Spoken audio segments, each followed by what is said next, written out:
Hey everyone, my name is Zay. Welcome to my channel.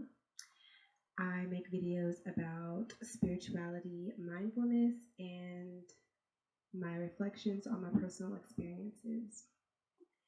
Today I wanted to discuss the topic of demon time as it relates to hookup culture and hypersexuality in today's generation. There's a lot to unpack here. So within the last 3 years, ever since the pandemic began, the concept of demon time has grown widely popular. The phrase casted a spell, in my opinion, which has awakened a sex demon of some sort. And I know that sounds crazy, but just let me explain, okay? So what started off as a nickname for the uprise in online sex work has somehow evolved and ended up as some sort of parasitic entity, causing perversion, obsession, disconnect, and apathy in people as it pertains to their sexual relationships, particularly an obsession with sex, but not in a productive way, if that makes any sense. Yeah, Demon Time started off as the nickname for Instagram's After Dark craze, which basically is when like adult entertainers and exotic dancers were getting on Instagram and they would get on live and perform for whoever was watching, right? And typically whoever was watching would tip them in the form of like Cashapp or, Venmo or online payments and stuff like that. So since clubs were closed during the pandemic and people weren't going anywhere, people weren't leaving their homes, a lot of, the people who worked in the clubs needed a different way to make money. So they went online. And actually, online sex work is actually, in my opinion, safer than working in a club. And it's a lot more energetically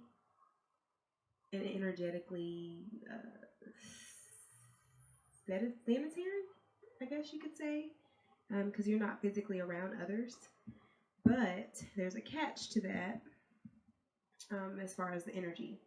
So anyways, people would link their personal websites on their Instagram where you could go and subscribe to their uncensored content, usually on the sites like OnlyFans or Fansly.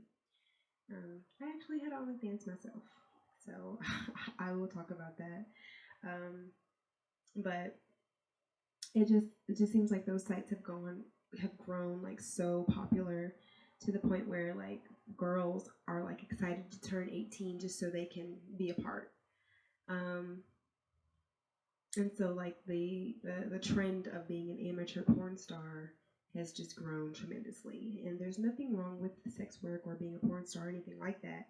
It's just the energy behind it. I'm gonna go into detail a little bit in a little bit. So the lifestyle of sex work does involve, for most of the time, it does involve low vibrational sexual relationships with people who don't really care about you. They're just there for a thrill or some coin. So that's kind of just the general energy behind sex work or porn, I'd say, because not all sex work is porn, but specifically porn. You are having sex with people who you are not in a relationship with. Typically, it's more than casual. It's a business transaction. So yeah, it just feels like that energy has spread increasingly throughout the general dating pool, which is making modern dating quite difficult for those who are looking for more than just a casual hookup. Now, like I said, I'm not shaming sex workers or sex work. It's just this online, the uprise in online sex work, casual hookup culture, and hypersexuality at the same time is not a coincidence. And in my opinion, this is the manifestation of demon time being coined as a phrase. It's now become an energetic entity that can easily overcome someone who would never do sex work otherwise. It can easily overcome someone who, is very vulnerable and is responding to like past trauma through sex. Um, so yeah, it's very damaging. Like this particular energy confuses the heart. It makes one try to forget their need for genuine and intimate connection. It serves as a barrier between people and the problems that they are trying to avoid. Um, or it serves as a barrier between people and the problems that they need to face, I should say. Um, and like I said, it is a trauma response. So it causes a person, it may cause a person to put themselves in the wrong situations with the wrong people at the wrong time doing the most ridiculous things. Um, and it can affect your day-to-day relationships as one can become obsessed with sex, making it hard to focus on other things. So it can put a block on one's ability to create, to focus on other things. It can put a block on one's ability to transmute creative energy in a productive way or a useful way. So, yeah, this energy, it causes disconnection, it causes desensitization, it causes apathy for how one's actions impact the feelings of others. It seems as though people are being driven by their lower chakras, and that's specifically we can say the solar plexus chakra, the sacral chakra, and the root chakra. Which, you know, yes, these chakras are, you know, are valuable. The use of these chakras are valuable, but like it just seems like these are being overly used. There's no balance between upper and lower. So it's very reptilian. You know, you're only concerned with fighting, fucking, and feeding. Right? So people are only concerned with sexual pleasure and fighting for survival. So, you know, those go hand in hand. You know, sexual pleasure, fighting for survival, needing to make money, having to do sex work. It's all the same thing. And again, I'm not shaming sex work, but this particular energy I noticed has caused more and more people to turn to sex work. And I just feel like they wouldn't otherwise. I just don't feel like they would. So yeah, and this isn't for everybody. Some people are in sex work and they love it, and it's a lifestyle that they truly resonate with on all levels, and it's not just a phase like it was for me.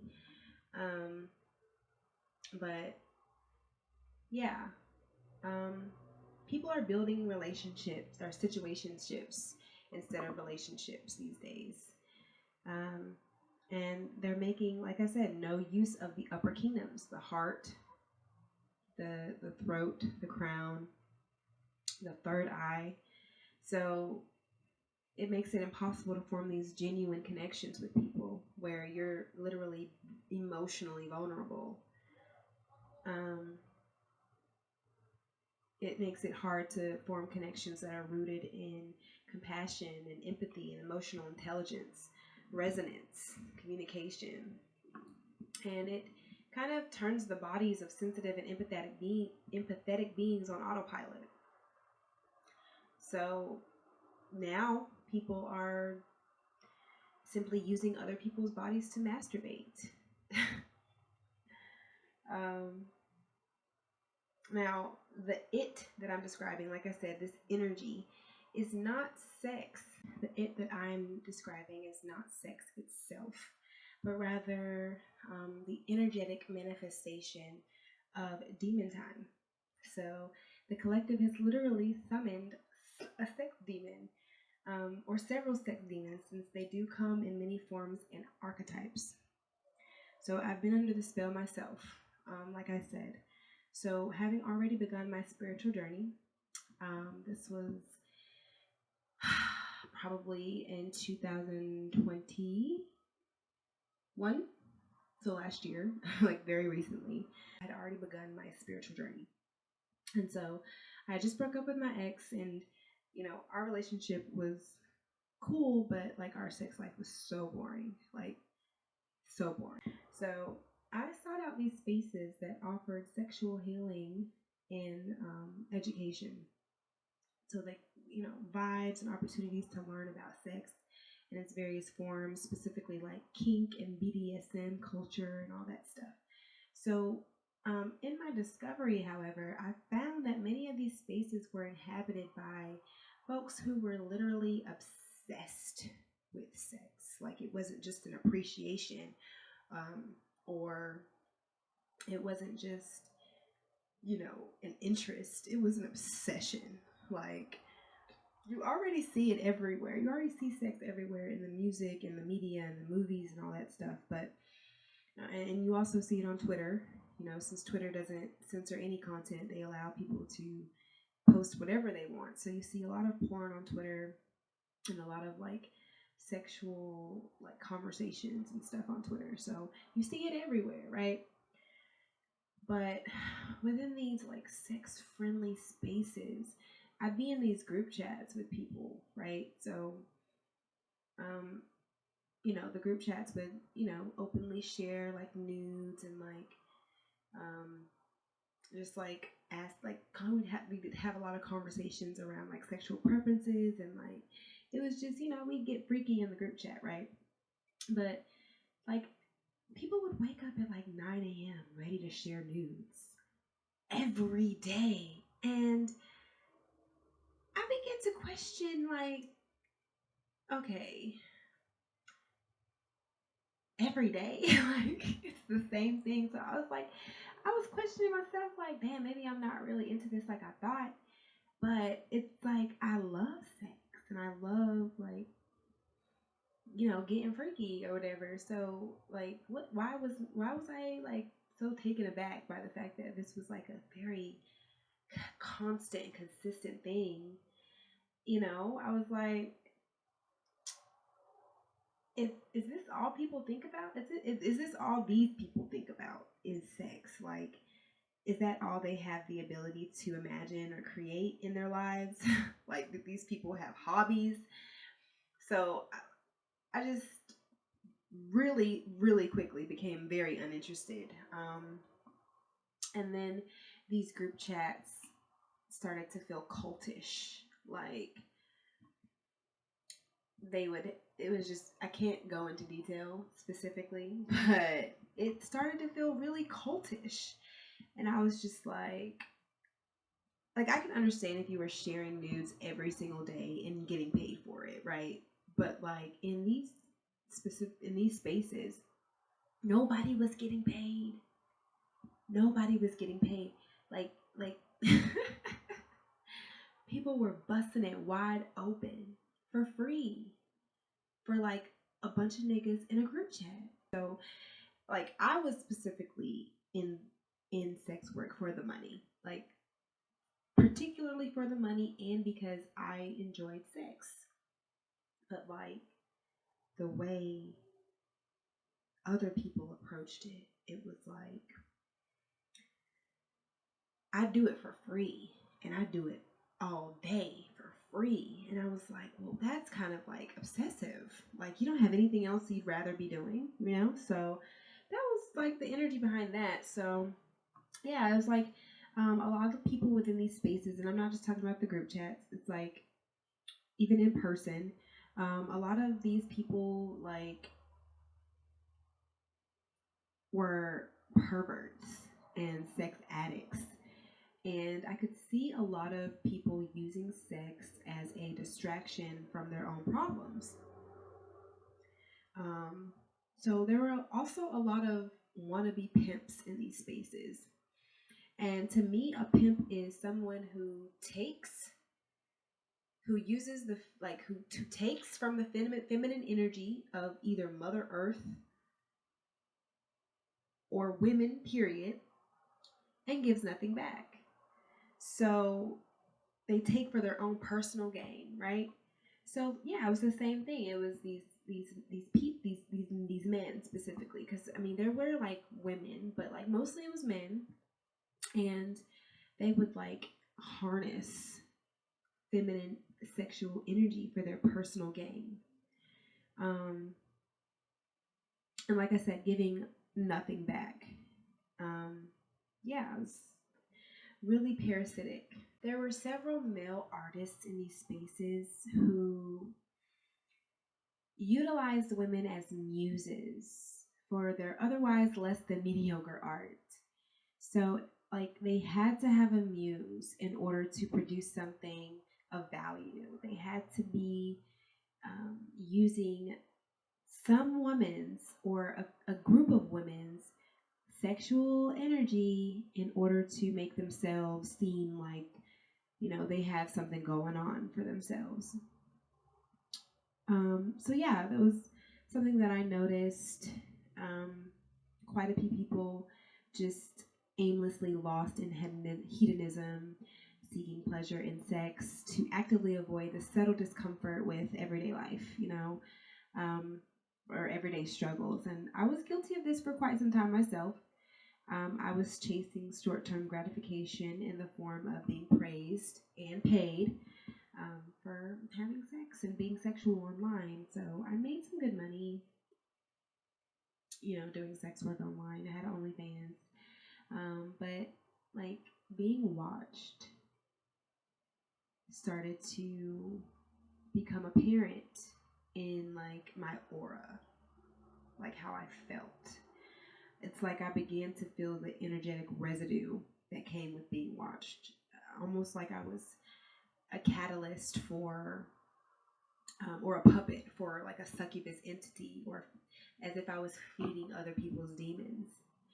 And the money just wasn't worth having that on my conscience. And I also didn't want to leave that sort of legacy. Like, you want to be remembered for great things when you pass away, or, when people look back and remember you.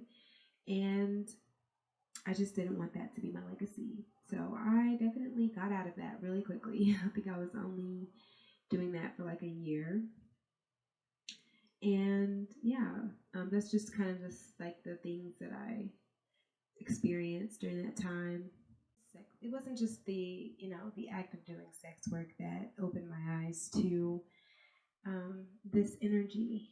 It was also just my sexual experiences, like, with just dating. So I used to think that my liberation and my empowerment as a woman came from me being overly promiscuous and provocative. But I was mistaken. Meaningless hookups usually left me feeling emotionally depleted and devalued and unappreciated for who I was as a person.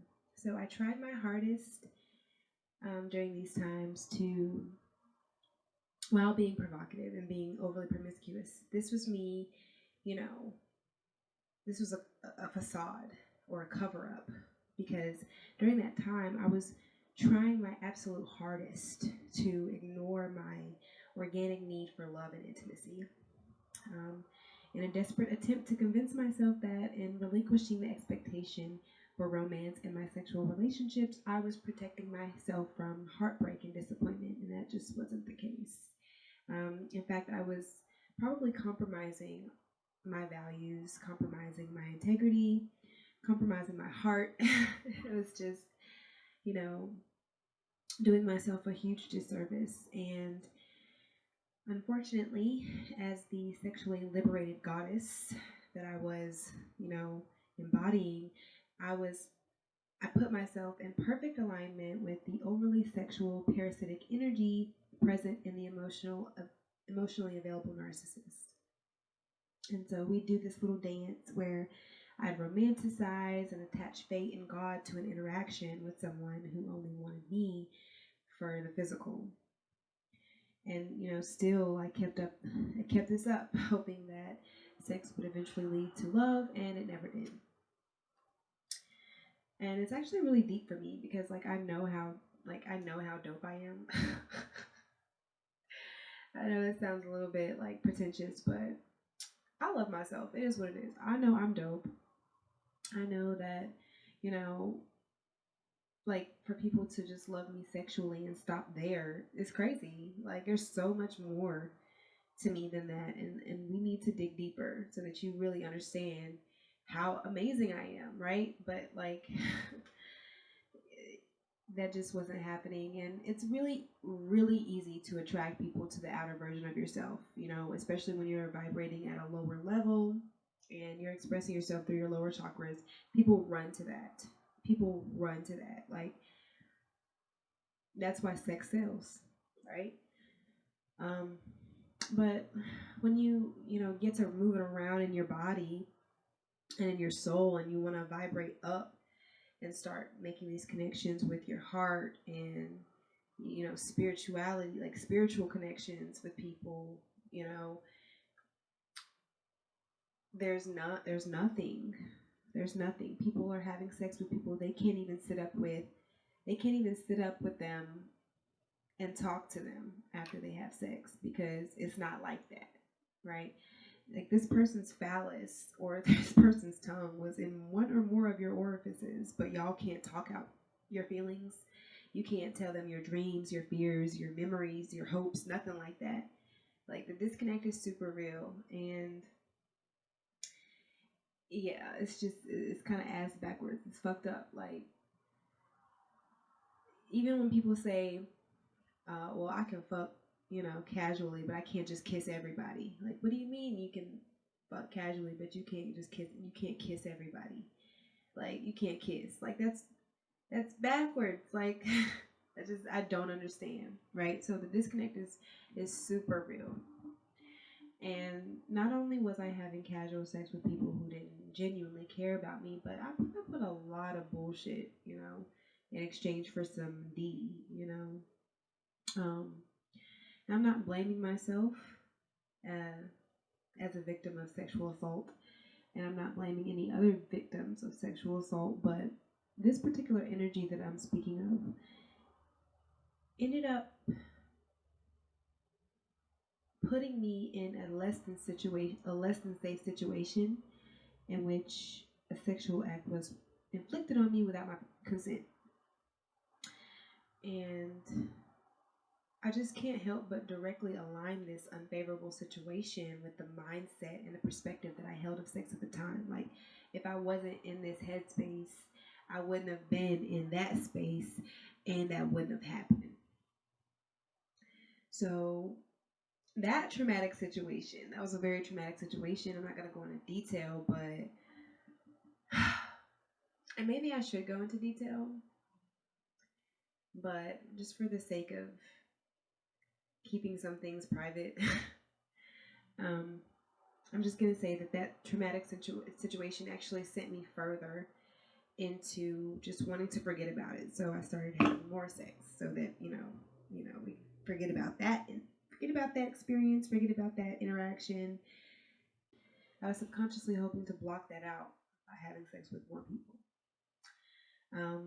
And after that proved to be emotionally draining, I made the decision to only be intimate or physically active with male friends. Because, you know, at least they cared about me to some extent, right? However, I felt devalued as a result of that decision as well, because, you know, I wasn't being fully appreciated or honored, you know, in my entirety. And I still wasn't receiving that romantic love that I know that I deserved. So, yeah, I just, you know, started my journey on celibacy. And I think, you know, shortly after that, I had like one other person that I had sex with.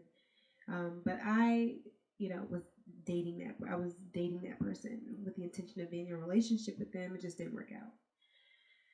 So yeah, as I reflect on my past and examine all of my whole phases, I embrace that. I don't regret anything.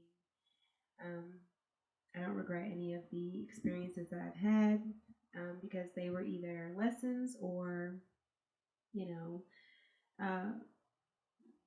they were enjoyable for me at the time. So, yeah.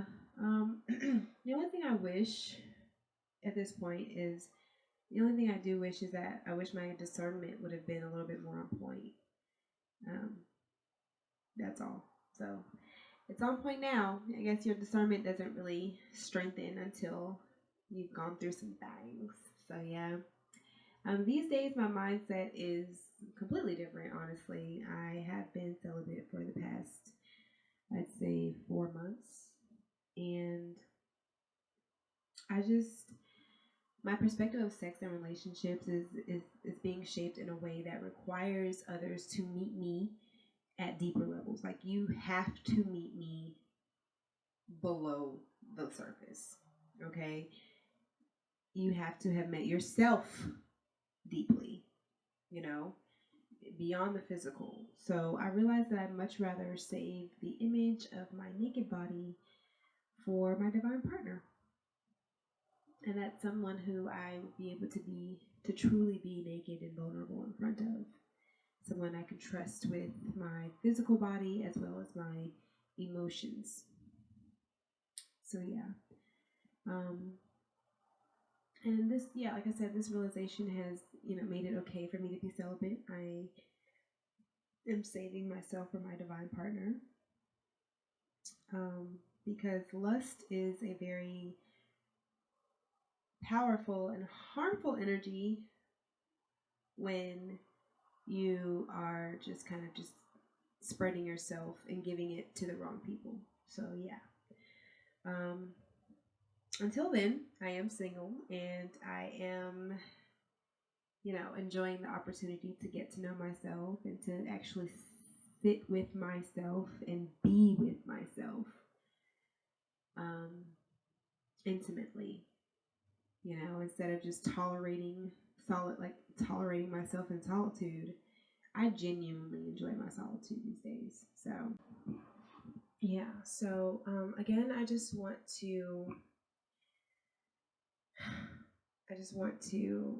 reiterate that I'm not this discussion is not an attack on sex work. It's not an attack on sex workers. It's not an attack on people who enjoy having casual sex.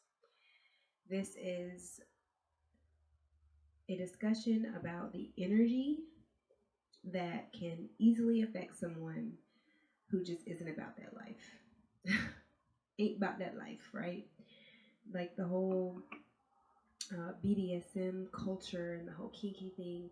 I think it's beautiful. I think it's necessary for sexual expression.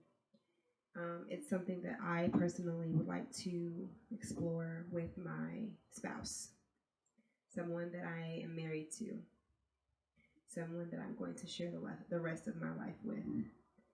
Because at the end of the day, that's what we all want. No one wants to grow old and alone. I mean, unless you do, that's you. Do you, boo boo? But I know for a fact that I want a family, and I want someone to grow with, and I want my relationship to have God at the center. So yeah, that's where I'm at.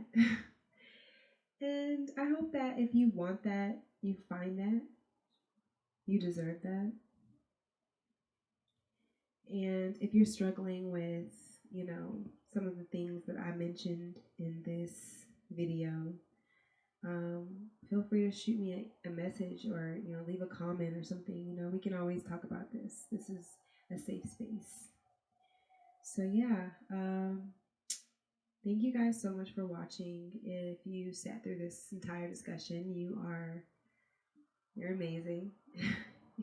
You are family. Welcome to my tribe. Hit the like button so that this video gets seen by other people. If you resonate with me, go ahead and subscribe to my channel. Just do it. So yeah, thank you very much for tuning in, and I'll see you guys next video.